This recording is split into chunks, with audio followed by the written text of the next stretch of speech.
Sesame Street. Which witch is which? It was Halloween.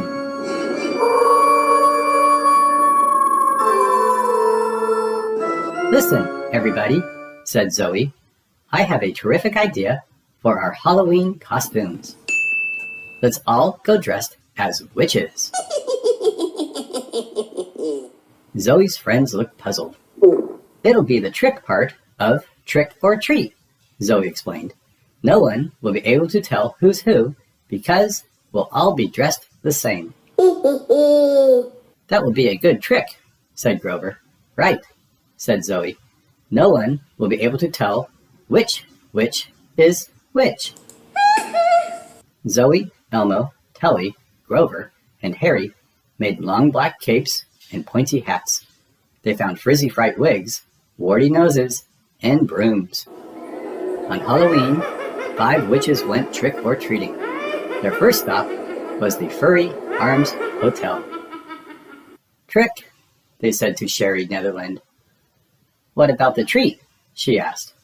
First, the trick, said one of the witches. Guess which witch is Grover?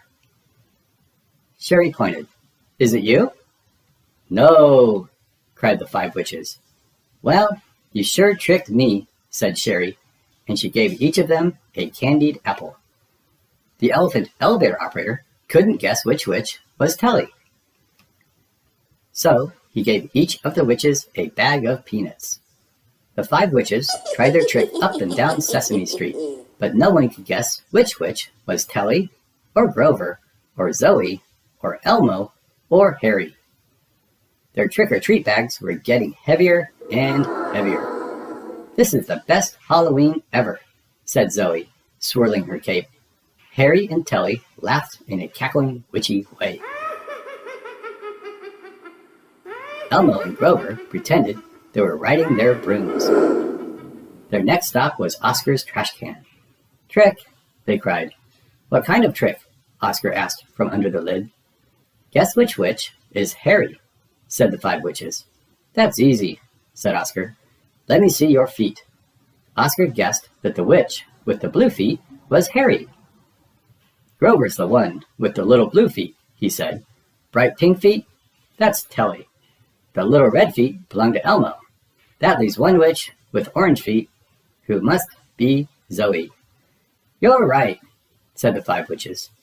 Well, grouches are grouchy and very smart, said Oscar. Now I don't have to give you a treat.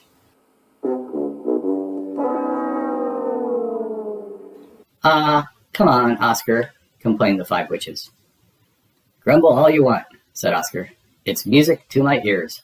Just remember that it's trick or treat, not trick and treat.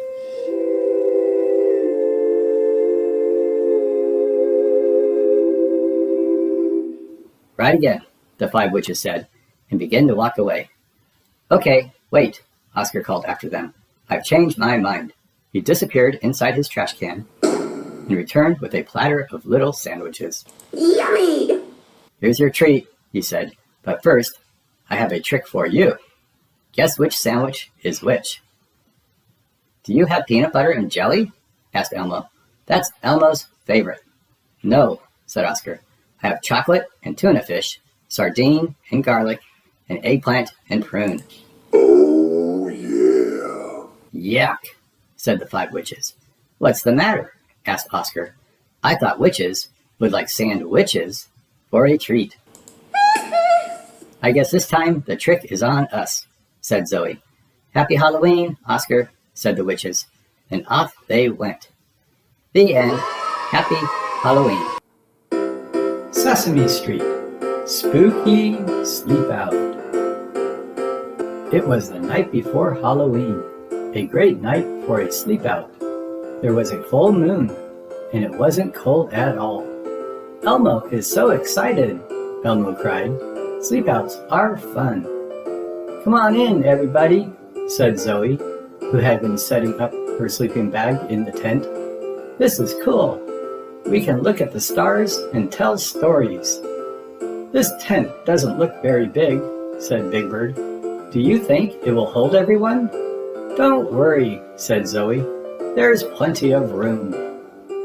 Everybody climbed inside to set up for the night. Soon, all the sleeping bags were unrolled. Big Bird tucked Radar into bed, and Elmo made sure his pet goldfish, Dorothy, was fed. "It's too early to go to sleep," said Zoe, as she raced outside. "Let's play a game. It'll be neat." The campers began playing hide and seek, and Big Bird was it. Grover, Zoe, and Elmo ran and hid. 18, 19, 20. "Ready or not, here I come." "Yoo-hoo!" Big Bird called as he looked for his friends. "Grover, Zoe, Elmo, yoo-hoo!" Then Big Bird heard a strange sound. "Hoo! Hoo!"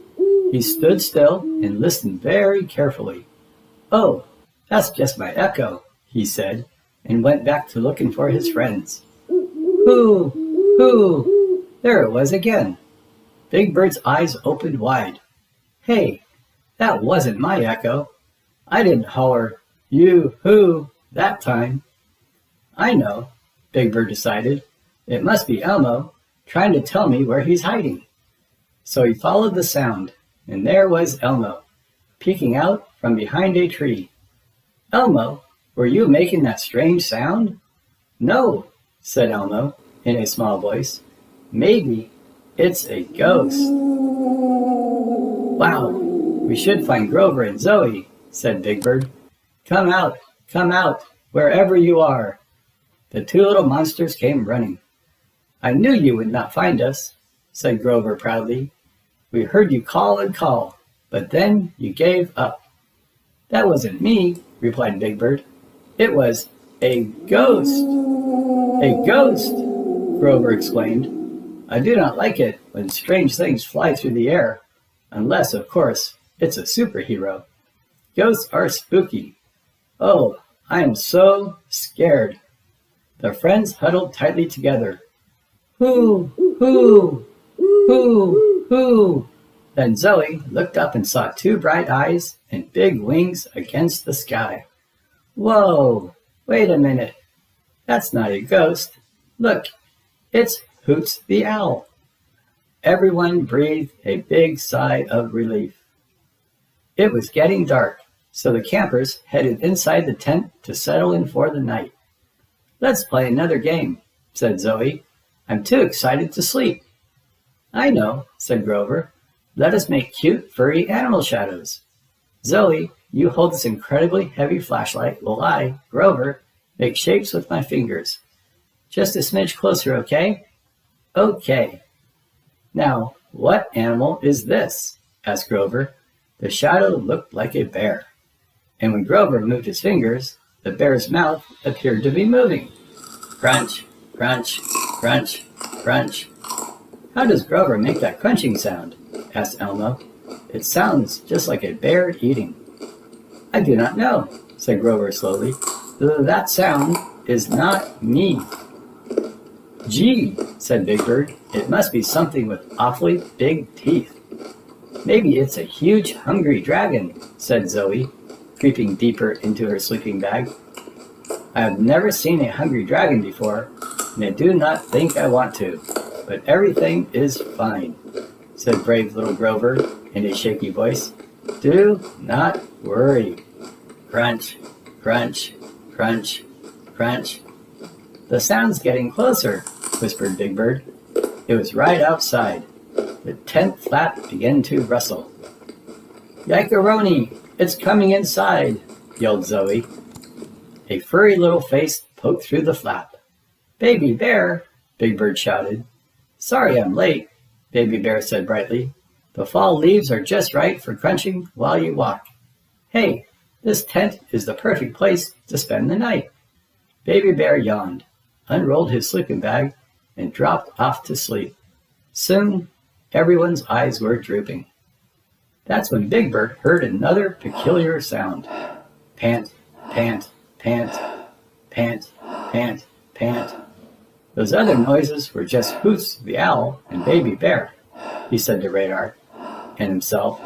"This one won't be scary either. Pant, pant, pant, pant, pant, pant. It was getting nearer. Did you hear that? Zoe whispered. Now everyone was wide awake, except Baby Bear, who seemed to be hibernating. Pant, pant, pant, pant, pant, pant. They heard it again. Maybe it's a witch who has just flown down on her broomstick, Elmo cried. Please, please, please, don't be a witch.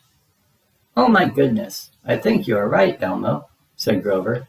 It is a scary witch, with a green face and a tall, pointy hat. I wish my mommy would come. The tent flap was opening. The scary witch was almost inside.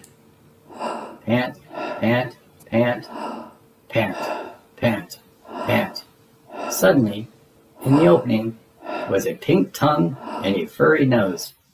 Come on in, Barkley, giggled Zoe. Woof, woof, Barkley answered, sniffing around happily and then curling up in the middle of the tent. There can't possibly be anything else out there, said Big Bird, and the friends nestled back into their sleeping bags. A little while later, however, another sound woke everyone up. Clang, clang, clang. Clang, clang, clang. Oh no, there is something out there, Big Bird exclaimed. What clangs like that? It can't be a ghost, or a dragon, or a witch, Elmo said. It must be a goblin. Eek! A goblin! Everyone shrieked. The clanging noise got louder. Then Big Bird sniffed the air. Hey, wait a minute. Do goblins smell like sardines? This one sure does, replied Zoe. Clang, clang, clang. The strange sound and the smell came closer. Hey in there, said a gruff voice just outside the tent. Knock off the noise. Can't a grouch get a little peace and quiet around here? That's not a goblin, said Big Bird. It's Oscar. Oscar the Grouch clanked inside. Grouches don't usually like sleepouts, he scowled, but this tent is disgustingly crowded, cramped, and noisy. So it's okay. I think I'll stay. Suddenly, Zoe noticed a huge shadow on the side of the tent. Look, she said, pointing nervously towards the opening. Clomp, clomp, clomp, came the sound of footsteps. It looks like a giant furry creature, said Big Bird. Clomp, clomp, clomp. The shadow grew bigger and bigger. It is the abominable Bigfoot, and it is coming closer, yelled Grover. Oh, save us, Mommy! Mommy!